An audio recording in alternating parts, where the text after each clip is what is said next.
Okay, so imagine a disease where the cure just doesn't work, where the real problem isn't the illness itself, but your own body's attempt to fight it off.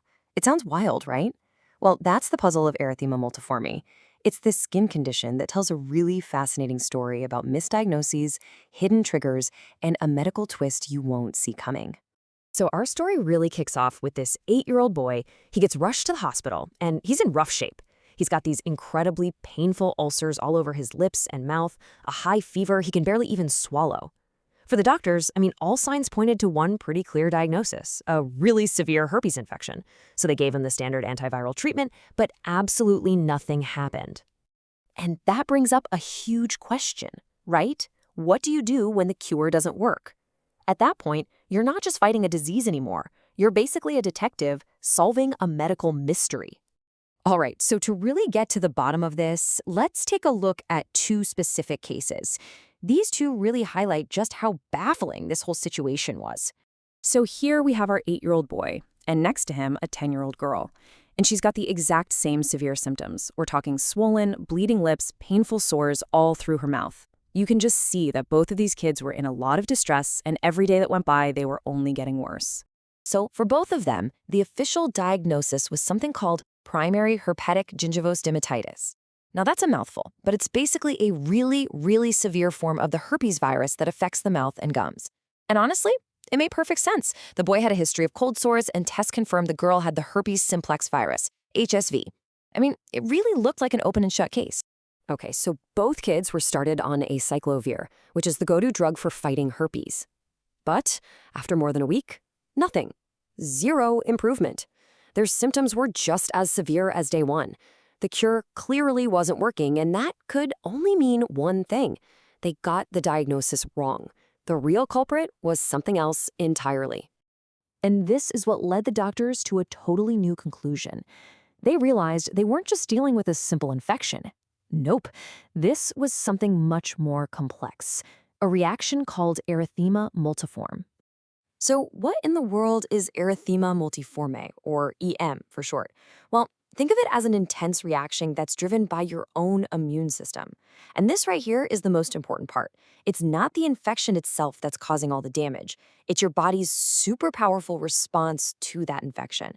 And it can pop up on the skin and, like we've already seen, in places like the inside of your mouth. The classic sign of EM is this really unique looking rash they call a target or iris lesion. If you look at a typical one, you'll see it has 3 distinct zones of color: a dark center, then a paler ring around that, and a red ring on the very outside. But it can also show up as an atypical lesion with maybe only 2 zones and kind of fuzzy borders.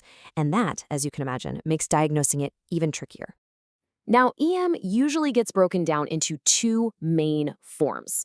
First, there's EM minor. It's less severe, maybe just affecting the skin or only the mouth. But then there's EM major, and this is what our young patients had. This form is much more extensive. It hits areas like the mouth, but it can also involve genital or even eye membranes, which makes it a whole lot more serious. So, okay, if EM is a reaction, what exactly is it reacting to? This is where we get to the real heart of the issue. It's an immune system that's just gone into complete overdrive. And it turns out the overwhelming trigger for EM is an infection. Get this, a full 90% of cases are set off by some kind of bug. Less than 10% are caused by medications, and then there's just a tiny little sliver from other or totally unknown causes. So let's break down the most common culprits here. When we're talking infections, herpes simplex virus. Yep, the exact virus from our case studies is a huge trigger. Another big one is a bacterium called Mycoplasma pneumonia. And sure, some medications like certain antibiotics or NSAIDs can also be the cause, but really, infections are the main story. Here's a pretty good way to picture it. Think of EM not as the intruder, the virus or bacteria itself. Instead, think of it as your body's security system just going totally haywire. It's overreacting so violently that the security system ends up causing way more damage than the actual intruder ever could. This kind of targeted, but way over the top, attack is what's known as a cell-mediated immune response. And all of this brings us right to the core problem for doctors. First, how do you even recognize that this is an overreaction? And second, and maybe more importantly, how do you calm it down? It is a massive, massive challenge in the clinic. And just how big of a challenge is it to diagnose? Well, listen to this. One pediatric study found that out of 119 children who were initially diagnosed with EM, only 30 of them, just 30, actually had it. That's a misdiagnosis rate of almost 75%. Doctors were often confusing it with other things, like a simple case of hives. One of the most critical calls a doctor has to make is telling the difference between erythema multiforme and the much, much more severe Stevens-Johnson syndrome, or SJS. For a long time, people thought they were related, maybe part of the same spectrum. But we now know that EM is its own separate disease.